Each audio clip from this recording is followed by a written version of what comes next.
Hello, space junkies, and welcome to What a Piece of Junk, the Star Wars podcast here on the Fandom Podcast Network. I am your host, Scott Baltman, and joining me, as always, is my original Wookiee co-pilot, our very own Dave Filcloni, Mr. Miracle, the Gooey Chewy, man of 1,000 nicknames. It is Nathan Miracle. Nathan, how's it going?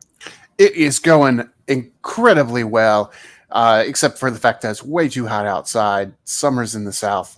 No bueno. Yeah. Technically, summer does not begin until June the 21st, and we are recording tonight's episode on June the 18th, Father's Day, here for 2023. So it's still spring, but it certainly doesn't feel like it out there. No, not at all. But hey, we've got something coming up later this summer, once it actually gets to summer, that I'm very excited about, that we're going to be talking about today, and that is the Ahsoka series. Yes, it's going to be so great to see live action Ahsoka take center stage, portrayed by the excellent Rosario Dawson, preparing to steal our hearts and kick some serious butt with her double lightsaber attack action as Ahsoka Tano in the live action Ahsoka series. Written by your namesake, Dave Filcloni. I know you couldn't be more excited about getting ready to see this. We had a little bit of a teaser. I won't even call it a trailer because it was kind of a compilation of some of the scenes we saw in the earlier Ahsoka trailer earlier this year. But we had a little bit of a teaser released just to sort of keep it fresh in people's minds. The series will begin streaming in August. I think we actually have an official release date for episode 1. Don't we? I want to say it's August 23rd, but I will double check that. And so tonight's episode of the podcast, we're going to talk a good bit about the Ahsoka trailer and then also the trailer for a new video game that Ubisoft has announced for Xbox and I believe PC, and that is Star Wars Outlaws, but more on that later. Nathan, did you find the official release date? Your Google Foo is strong. Yes, I did. It is August 23rd. I was correct. Well, all right then. Technically correct, the best kind of correct. I mean, I feel like I was more than just technically correct. I was just straight up correct. Mm-hmm. Yeah, which is even better than the best kind of correct. That's not possible. The best kind of correct is, you know what? We're getting off track. We are. Talk about the Ahsoka trailer. So, what did you see in the trailer that really made you excited? I saw a lightsaber, and not just any lightsaber, a green lightsaber wielded by, I believe, Sabine Wren. Which very much so. That surprised me. Yeah, it was the green lightsaber from one Ezra Bridger. Thank you. I'll get his last name in a second here. One Ezra Bridger, who we have all been wondering what the heck happened to him after the end of Star Wars Rebels, when he was dragged off to the Outer Rim alongside Grand Admiral Thrawn by a group of angry space whales. The Purrgil. Known as Purrgil, yes. And so it's clear angry that space whales works too. Yeah, it's clear that Sabine in this trailer for the Ahsoka series is holding Ezra's lightsaber because of the way the hilt looks and all that stuff. And then, of course, in the earlier trailer, we saw her looking at a little tiny hologram of Ezra to sort of remind us all as to where that came from and so on and so forth. Star Wars Rebels, of course, is the animated series that Dave Filoni was in charge of sort of between the time that Disney acquired Lucasfilm and then The Force Awakens actually came out, which it was always weird to me that Star Wars Rebels was set just prior to A New Hope and in some points concurrent with events occurring in the original trilogy. And then The Force Awakens came out and was set, way into the future from that perspective. I always wonder if things would have turned out better if the cartoon that we saw immediately after Disney took over was also set in the sequel trilogy era. Like we had gotten a fresh start right at the beginning, but I think it probably would have been better, but in part because I think that would have changed the entire direction of the sequel trilogy, because whatever they did in the animated series, that this hypothetical animated series that they would have made, would have influenced what could be done in the sequel trilogy and kept with canon. And Dave Filoni, he has changed canon in certain instances, but he also loves canon. He loves to keep with canon. He is out of his way. In fact, if you watch the entirety of the Clone Wars cartoon, he makes sure that Anakin and Grievous never meet each other while conscious, because in the third movie, Grievous mentions, I thought you would be taller, showing that he had never seen Anakin Skywalker in person before. In fact, it's kind of like, go ahead. They have an episode where they pass by each other, but unconscious, so that we can keep with the canon.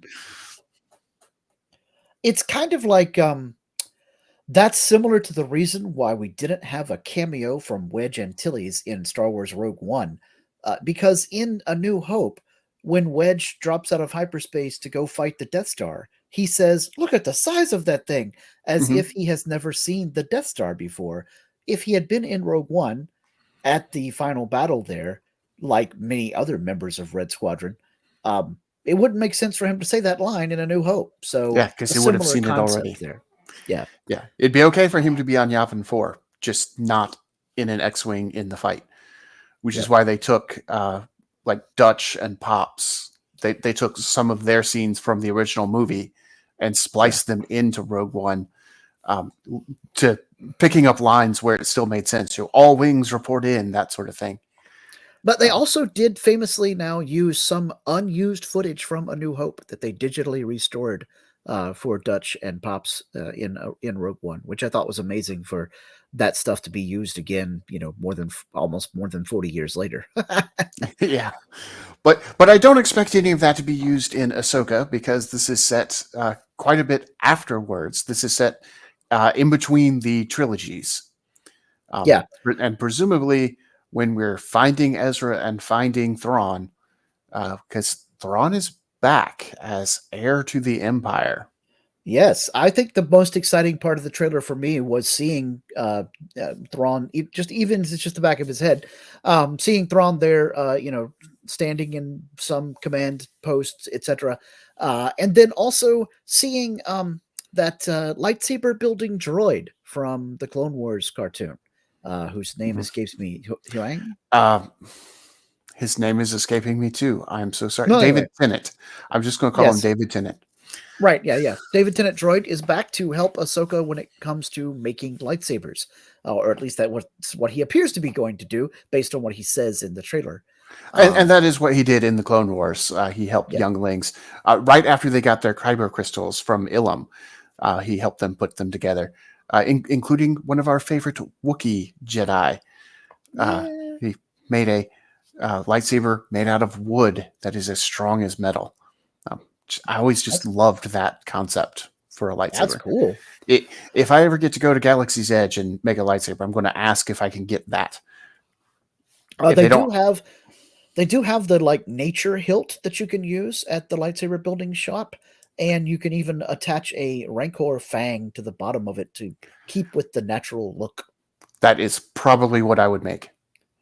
Yeah, that sounds pretty cool. I always thought it was interesting too that David Tennant's droid, his name, I'm pretty sure it is Huang. I'll look it up here in a second. But he's one of the first Star Wars droids I've ever seen who doesn't have a, alphanumeric and then number moniker. Like he isn't, LS2 or whatever. Yeah, so you play Star Wars The Old Republic way more than I do. I've played it a little bit. Are all the droids alphanumeric in that as well? No, there's famously a droid named Scorpio who looks like the feminine form droid from the old movie Metropolis, where there's a feminine android. Her name is Scorpio, and she has very feminine traits, but no numeric designation. However, most of the other droids in the game do have numeric designation. So it's a very rare droid that doesn't have a number or model in its name. The reason I ask is because Huang, and I double checked that is his name, is an incredibly old droid. He's centuries old. Okay. So it may be that he's just old enough that he dates back to a time when droids had names. Or maybe, we know that if you don't wipe the memory of a droid, they start to develop their own personalities. That's what happened with R2-D2, for example. Maybe they just never wiped his memory, and eventually he decided to give himself a name. There are a couple of other droids in the Old Republic, so the centuries past from the Galactic Civil War or even the Clone Wars, that do have names, but sometimes they're more like functions. Like there's a flashpoint for Directive 7 where you go and you fight all these droids that have sort of decided that organics are weak and we need to purge the galaxy of flesh. But they have names like, healer or guard or, whatever their function is. But they don't use their numerical designations. And at one point, one of them talks about how that is the name that the organics use to keep us enslaved. We have thrown off our slave names, and so on and so forth. Fluffy was my slave name. Yes. Anyway. Okay. But yes, it's great to see David Tennant back as Huang. And I can't wait to see if they may even address the whole thing about, wait, why does he have a name? Like I could see Sabine being all, why does he not have a number? Of course, Chopper doesn't have a number, but that's their nickname for him. Chopper does have a number. It's he's just like CHP 10 or something, right? Yeah, his number looks almost like Chopper. That's why they call him Chopper. Yeah. But yeah, technically he does have a alphanumeric designation. It just doesn't follow along with other astromech droids, who are usually R unit R unit dash something. Yeah. So I was never clear on why that was, other than just Dave wanted it that way. Yeah, and then in Obi-Wan series, Princess Leia has Lola, who I think is actually L0LA or something like that. Yeah, so I wonder if Huyang,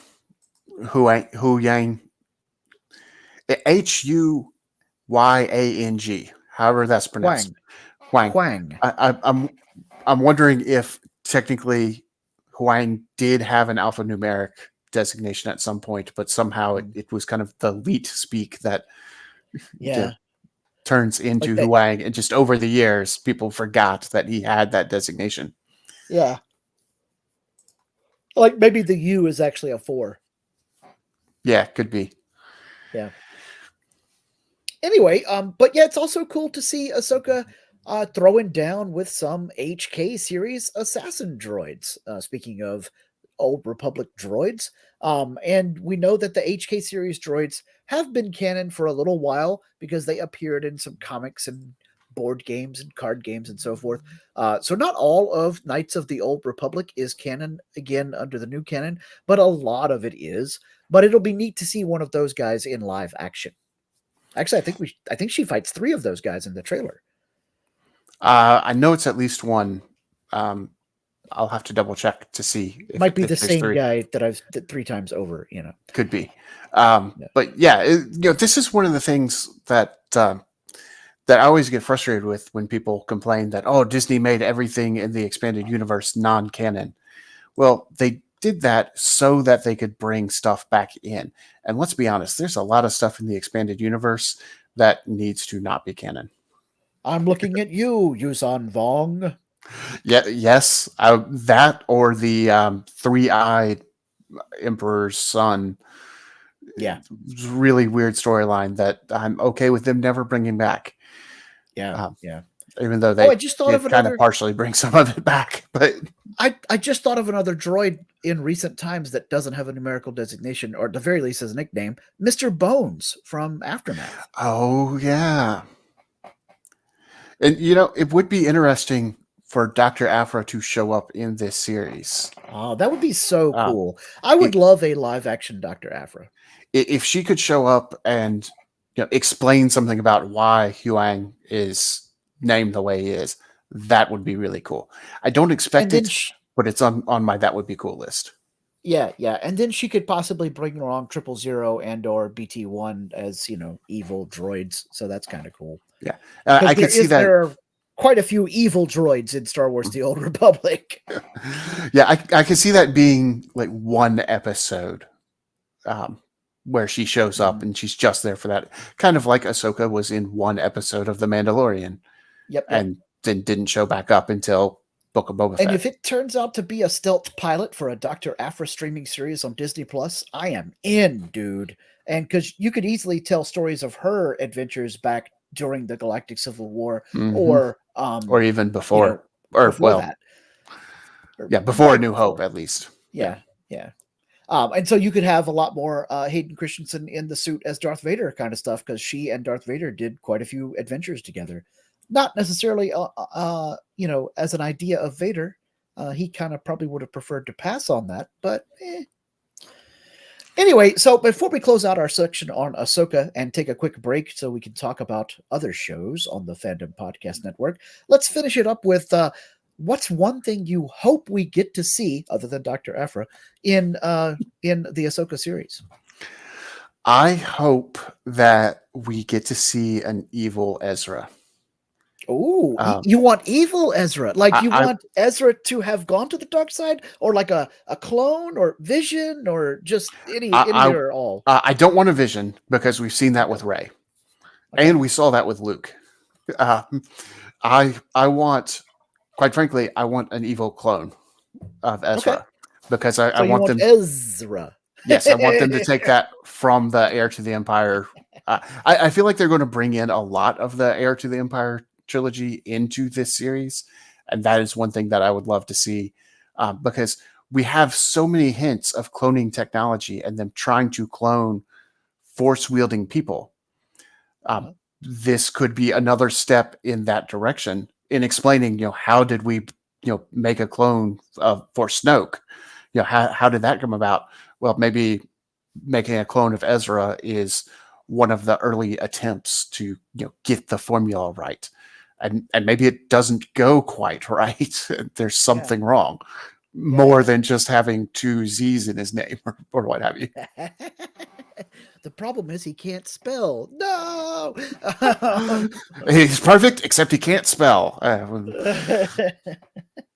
Okay, the one thing I hope we get to see, speaking of bringing stuff back from Heir to the Empire, it's time. Let's bring back Mara Jade, people. And this is the perfect place to do it. Now, do I think it's going to happen? No, because we have plenty of females in the show already, even though it's, a trend in Hollywood to have strong women characters in sci-fi and fantasy, which is great. I love it.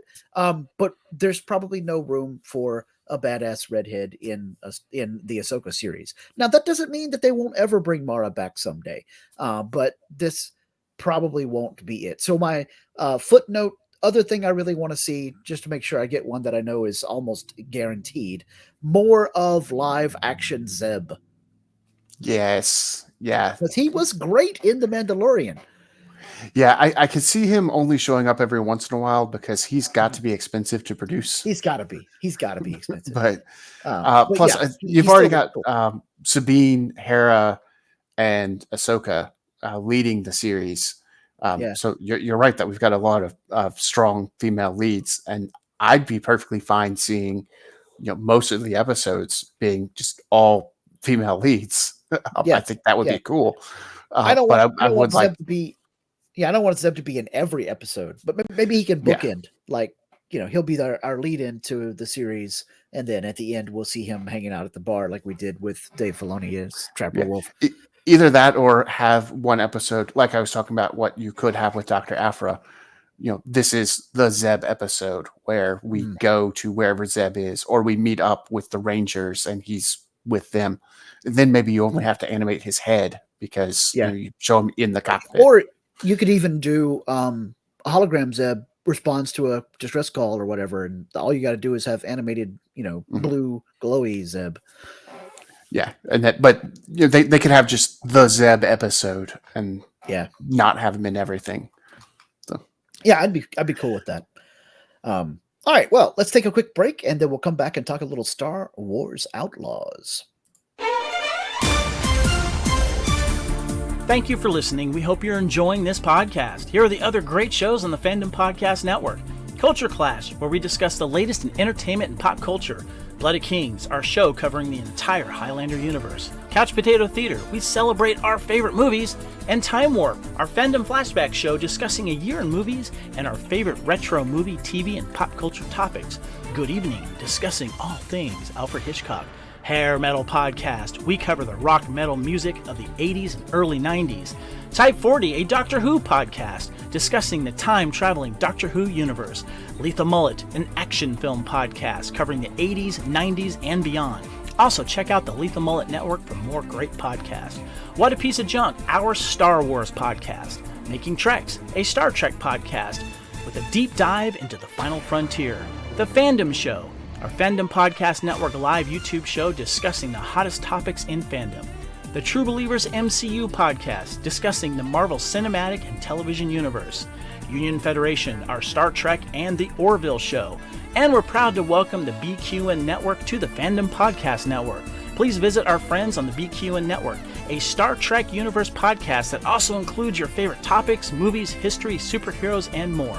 You can find the Fandom Podcast Network on YouTube. The Fandom Podcast Network is also on all major podcast platforms. The Fandom Podcast Network audio master feed is on Podbean at fpnet.podbean.com. You can find the Fandom Podcast Network on Facebook, Twitter, and Instagram. You can email us at fandompodcastnetwork@gmail.com. Thank you so much for listening, and remember, respect others and enjoy your fandom.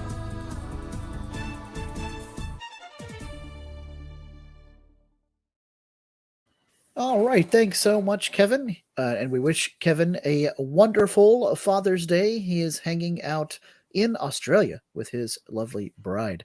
All right, Nathan, we're talking about Star Wars Outlaws, a new video game from Ubisoft, the guys who made Assassin's Creed and many other video games, that is basically an open world Star Wars video game where you take on the role of the protagonist, who is a female smuggler of type that is, traversing the galaxy and doing her thing between Episode 5, The Empire Strikes Back, and Episode 6, Return of the Jedi. So as you pointed out when we were doing a pre-show discussion here, this means that we can't have Han Solo as an NPC because this is during the time frame in which Han is frozen in carbonite and being Jabba's favorite decoration. In fact, in the trailer for Star Wars Outlaws, we see Jabba floating along beside frozen Han as they're taking him into the palace to install Han Solo as wallpaper. I mean, wall art. But otherwise, our protagonist here is a lot like Han Solo. We see her playing sabak and cheating at it.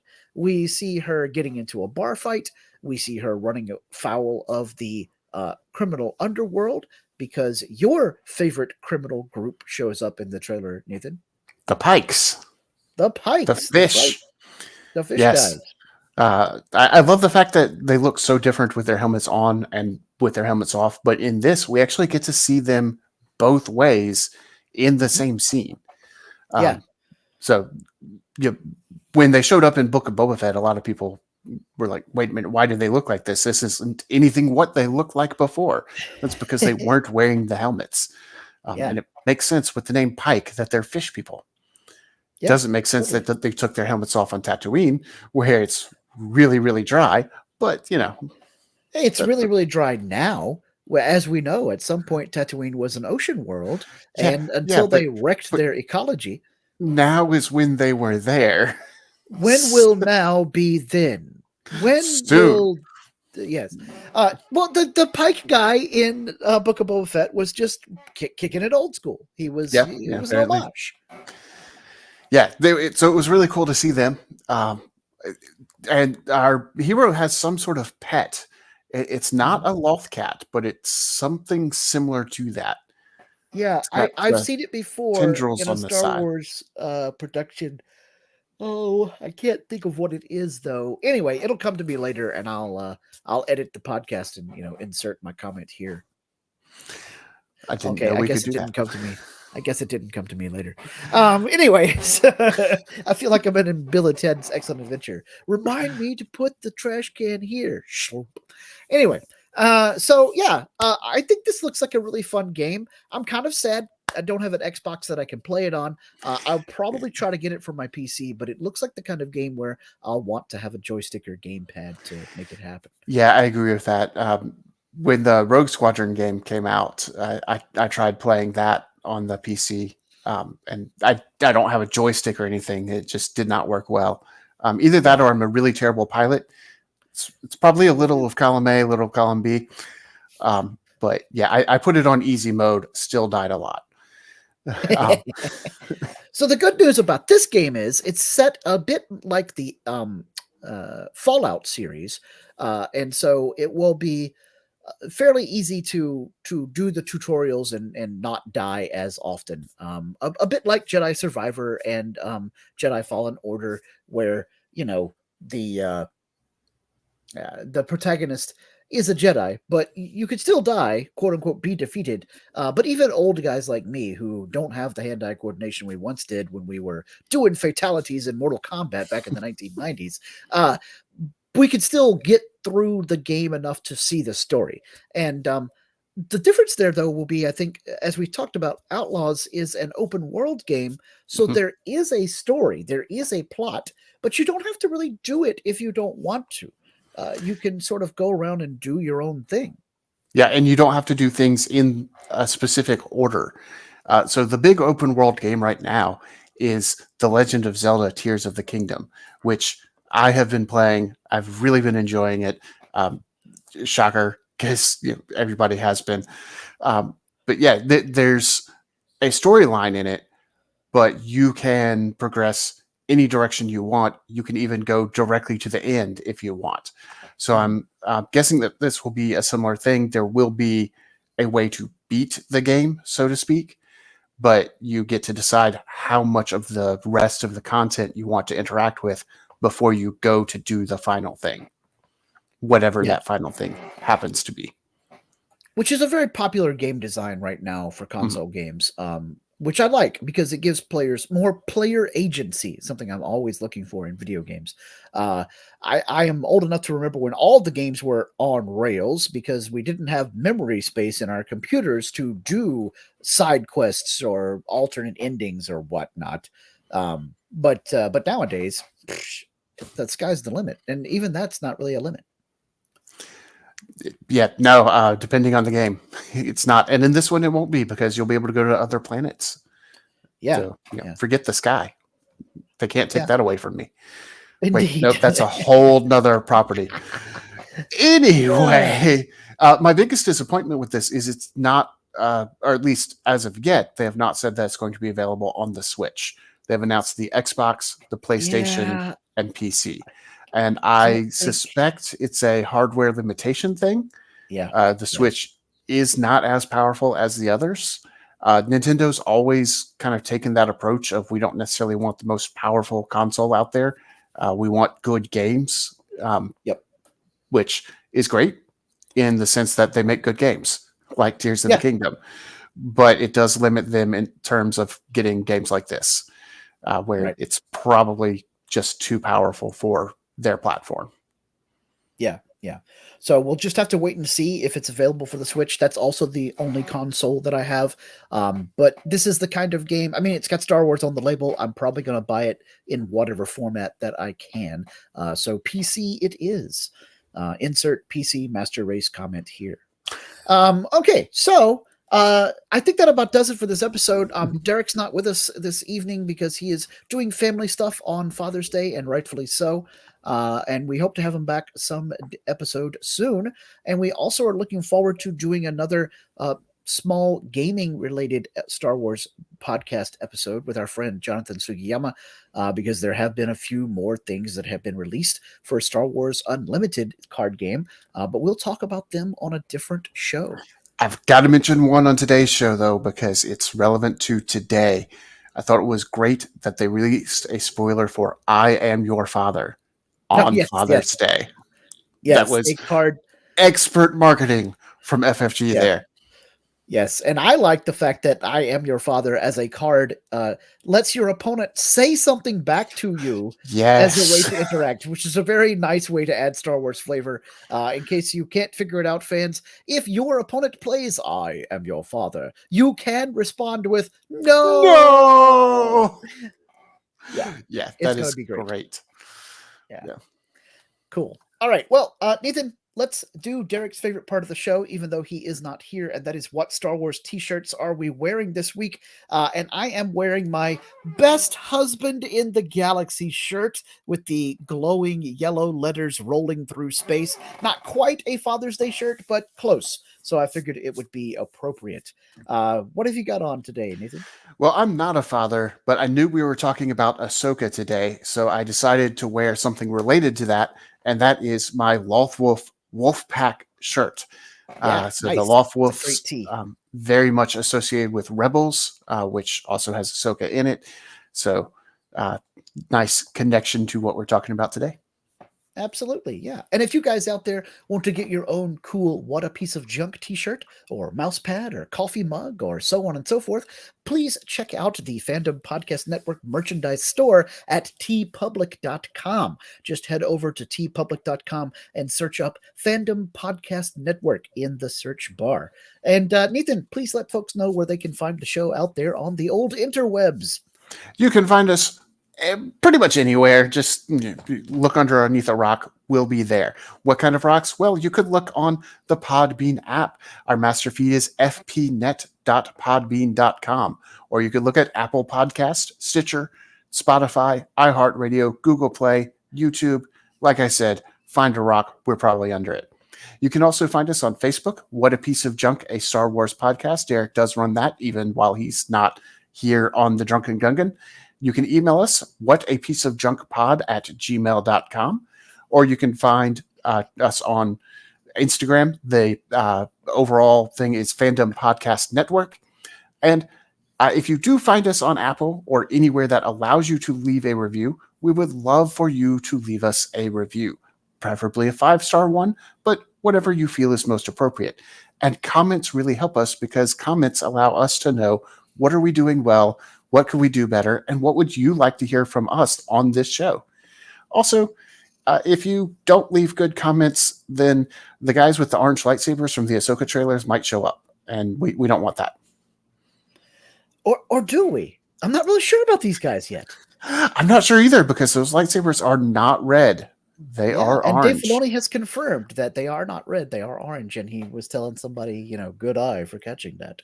But whatever they do, we'll find out, and we'll discuss it ad nauseum on a future episode of What a Piece of Junk, and we will do it full of respect for all of you, our listeners, and all of your fandoms. So thank you very much for joining us for this episode, and as always, please respect each other and respect each other's fandom. All right, Nathan, punch it.